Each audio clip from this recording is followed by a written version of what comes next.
അപ്പം ഞാൻ വേറൊരാളെ തിരിച്ചൊന്നും പ്രതീക്ഷിക്കാതെ വിശ്വസിച്ചത് കൊണ്ടാകാം ഇവരും എന്നെ വിശ്വസിച്ചത്. അന്നേരം ഞാൻ ഓർത്തു, അപ്പോൾ ഈ സാധനം മറ്റുള്ളവർ എന്നോട് കാണിച്ച വിശ്വാസം ഞാൻ മറ്റുള്ളവരോട് തിരിച്ചു കാണിക്കണ്ടേ. അപ്പോൾ അന്നേരം ഞാൻ ഓർത്തു, ഓക്കെ, ട്രസ്റ്റ് ഇഷ്യൂസൊക്കെ അങ്ങ് മാറി നിൽക്കട്ടെ, നമുക്ക് നമ്മുടെ കാര്യങ്ങളുണ്ട്, അവർ നിൽക്കുമോ പോവോ എന്താ ചെയ്യട്ടെ. എനിക്ക് എൻ്റെ സൊസൈറ്റിയോട്, എൻ്റെ ചുറ്റുമുള്ളവരോട് ഒരു റെസ്പോൺസിബിലിറ്റി ഉണ്ട്, അത് ഞാൻ കീപ്പ് ചെയ്യുക തന്നെ ചെയ്യും. ഇനി എൻ്റെ പേഴ്സണൽ കാര്യം എടുത്തു കഴിഞ്ഞാൽ എല്ലാവരും പറയുന്ന പോലെ എത്ര കിട്ടിയാലും പഠിക്കില്ലാത്തൊരു വ്യക്തിയാണ് ഞാൻ. അപ്പോൾ പിന്നെ കിട്ടട്ടെന്നേ, സാരമില്ല, കുറച്ച് കൊണ്ടുകഴിഞ്ഞാൽ എന്താ, ഞാൻ കുറച്ചുകൂടെ സ്ട്രോങ് ആവും.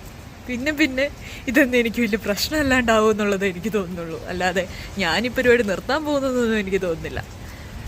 നമ്മളെക്കൊണ്ട് ഒരാൾക്ക് ആവശ്യമുണ്ടെങ്കിൽ നമ്മളത് ചെയ്തു കൊടുക്കണമെന്നേ. Expecting nothing in